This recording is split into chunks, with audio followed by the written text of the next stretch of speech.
Well, I've unpacked, if not organized, my game room. So it's time to start a new series, Old Man Playing Old Games. Season 1, Episode 1.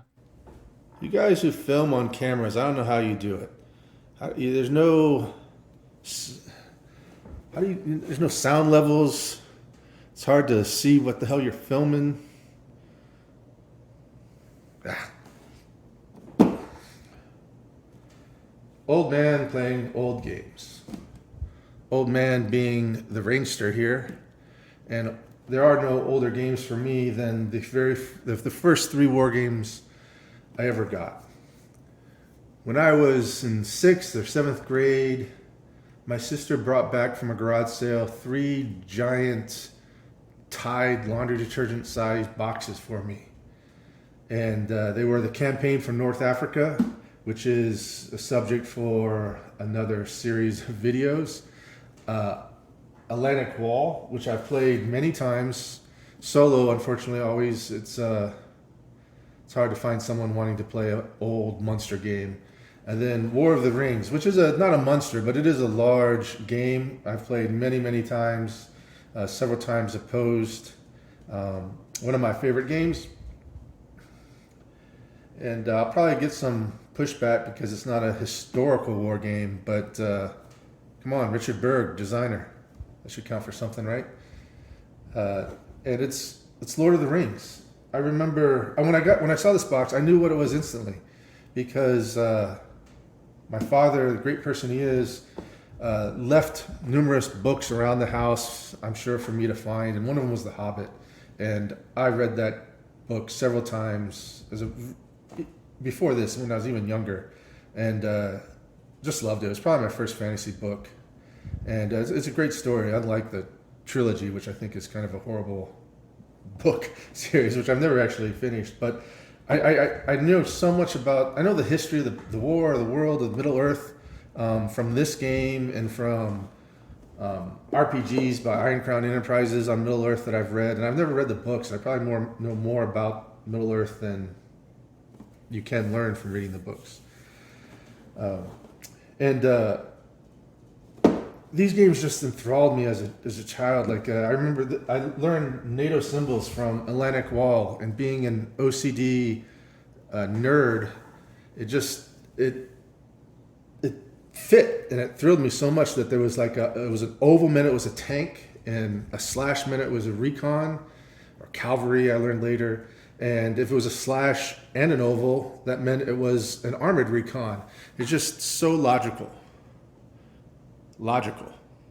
and I dug it. It worked for me. And the other thing that really worked for me was the spies. This one doesn't really have it. It's only 2 letters deep, but like the section numbers, like section 1.3.4.2, and references back to section 4.5.2. Like ASL does this really well.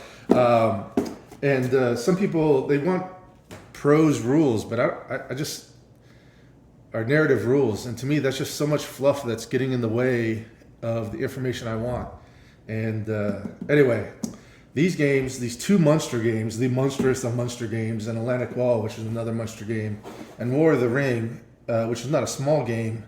This is what war games were to me for my first 15 years of my life, and still to this day, when I say war game, I think hex encounter, multi-map, several thousand counter games.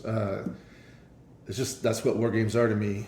And this one was pretty, for the 70s, I don't know if innovation is the right word, but it has some neat features to it that hadn't been, didn't really come back into the foray. Like, it has all these, it's not really card driven, but it has all these cards. It has events that alter the gameplay and the rules, like some card driven games. It has magic items, and has all these characters with different abilities, kind of like unique leaders maybe in a war game.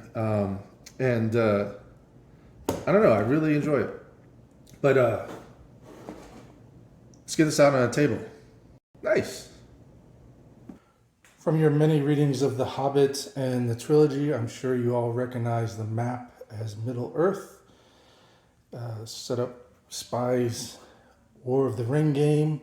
We have the Nazgul and other enemy character cards lined up on the far side. And then the Fellowship down here with Elrond as they all start in Rivendell. The other elves. The Dane 2 representing the dwarves. Brad 3 representing the Westerner men. Gondorians and the Lords of the Rohirrim. As the game starts off, the Fellowship player gets these magic cards by going to certain locations. And 4 of the magic cards start off in Rivendell. And they start the game with these. So let's see what and these are all randomly determined. Let's see what we got. Sting, that's very great. Elven Rope helps you through impassable hexes. Lumbus is great, that gives you extra movement. And Galadriel's Light helps you through tunnels and, of course, to fight Shelob. So we have a lot of movement-oriented cards. And I will distribute these amongst the Fellowship. And technically, in the campaign game with the armies and these extra characters, I think just about every magic user spot or magic item spot is occupied by one of these Fellowship characters. Not the main Fellowship, but one of the allies. But I'm not going to look at them yet because most of these people cannot move until their forces are activated. People still doubt that Sauron is reforming and is a threat, so they're kind of just living their daily lives. And playing solo, it's sort of a little bit of a hidden information for me and a little difficulty for the Fellowship to know where to go to pick up these magic items. The other thing we get at the beginning of the game is each side gets 3 event cards. And the event cards are the kind of the best part of this game, as events are the best part of pretty much any war game. And we can only have 3 event cards in our hand at a time. And the event cards, some of them are good for the Fellowship player, such as this one, a Mind Battle. Another Fellowship player. Other cards are good for any player, but some of them are good for, the dark side player. And I will have to discard, if I don't play them, I can only have 3 and I draw a new one every turn. Each player draws a new one. And I'll have to discard face down that card, and the other player can try to choose to pick it if he thinks it's one of his cards or a good card for him to play. Playing solo, that's sort of a little bit of a sticky wicket.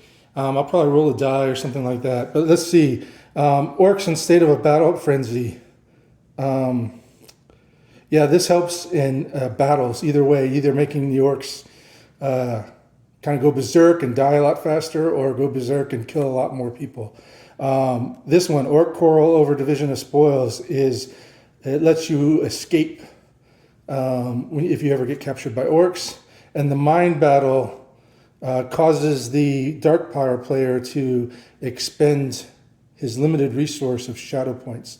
The Dark Power player has overwhelming forces in the campaign game, but he is limited via shadow points in what he can do on the board. Every time he wants to move an army, or move one of his Nazguls, or search, or initiate a combat, he has to spend shadow points, and it's quite expensive to do things, and there's only anywhere between 9 and 12 shadow points per turn tracked on the track here. And I found it very difficult as the shadow player when I was playing before to get anything done.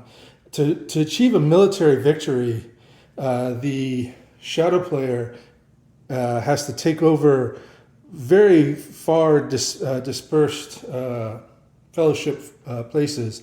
Minas Tirith, Dol Amroth, way over here, Bree, Thranduil's palace, the Wood Elves, Legolas's father, and Lothlorien. And it is very difficult to move sufficient forces that far in the amount of time you're given, with the amount of shadow points you're given, racing the Fellowship player, who of course is attempting to bring the ring bearer to Mount Doom and throw the ring, destroying it, and Sharon's essence on this plane of existence. So I'm gonna set up my magic cards, play a couple rounds, and come back with a situation report. Check you next time.